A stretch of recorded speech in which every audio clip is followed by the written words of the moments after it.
నిత్యావసర వస్తువు ధరలని అటు కేంద్రంలో కాంగ్రెస్ ప్రభుత్వం ఉంది, రాష్ట్రంలో కాంగ్రెస్ ప్రభుత్వం ఉంది.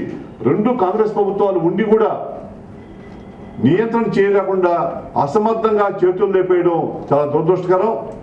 ఒక పక్క ఉద్యమాలతో రాష్ట్రం బంధువులతో నిత్యావసర వస్తువులు ధరలు ఆ సీజన్లో ఎక్కడికో వెళ్ళిపోయినాయి. మామూలు పరిస్థితుల్లో కూడా రేట్లు తగ్గకుండా ప్రజలు పండగలు కూడా చేసుకునే పరిస్థితి దాపురించింది. దీనికి పూర్తిగా కేంద్ర రాష్ట్ర ప్రభుత్వాలు బాధ్యత వహించాలి. ఈరోజు ప్రజలకి నిత్యావసర వస్తువు ధరలు కూడా సరఫరా చేయని పరిస్థితిలో ఉంది. కేజీ కందిపప్పు 30 రూపాయలకి ఇస్తామని చెప్పి రాజశేఖర్ గారు ప్రకటించారు. 30 మళ్ళీ 40 చేశాడు, 55 చేశాడు. అర కేజీ అన్నారు, అది కూడా ఇవ్వడం లేదు. చక్కెర 17.5 రూపాయలకి 2 కేజీలు ఇస్తామన్నారు, దాన్ని మళ్ళా 1 కేజీ అన్నారు, అర కేజీ అన్నారు, అది కూడా ఇవ్వడం లేదు ఎఫ్ఈ షాపుల్లో. ఈ విధంగా ప్రభుత్వం చేయాల్సిన పనులు కూడా పూర్తిగా విస్మరిస్తూ ఉంది.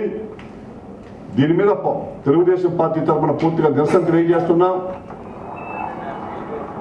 దాని తర్వాత మా డిమాండ్ ఏందో మా పార్టీ జనరల్ సెక్రటరీ గారు అరవింద్ కుమార్ గౌడ్ గారు చెప్తారు. అసలు ఎక్కడ ఉంది ప్రభుత్వం?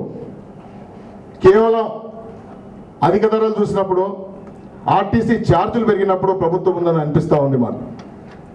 మిగతా సమయంలో మాత్రం ప్రభుత్వం ఉన్నట్టు అనిపిస్తలేదు.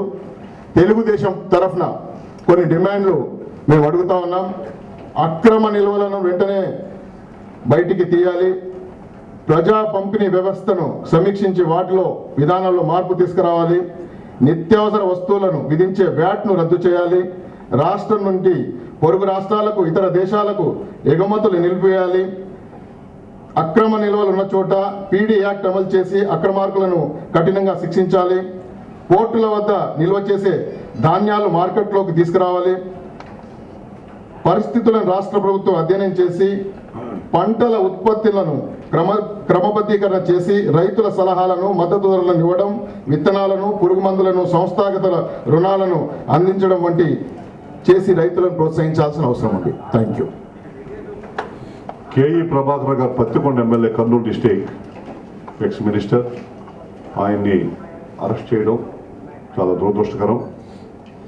కాంగ్రెస్ పార్టీ వాళ్ళు కక్ష సాధింపుగా పోలీసులతో కొమ్మక్కై పోలీసులతో చెప్పి తప్పుడు కేసు పెట్టించి, ఏముంది ఆయన ఆర్టీసీ బస్టాండ్ కాడికి పోయాడు, ఆర్టీసీ బస్టాండ్లో ఆ యొక్క బస్ ఛార్జీలు ఫేర్ పెంచినందుకు నిరసనగా ఆడ ధర్నా చేసినందుకు ఆయన మీద కేసు పెట్టారు. అదే బస్సులు పగలగొట్ల, బస్సులు కాల్చలే ఆయన.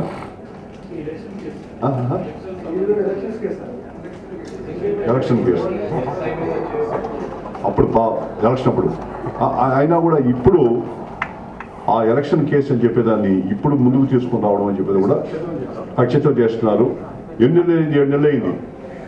7 నెలలు ఆ యొక్క దాన్ని చప్పుడు చేయకుండా పెట్టుకొని ఇప్పుడు దాన్ని వెలికి తేవాల్సినంత అవసరం ఏమొచ్చింది?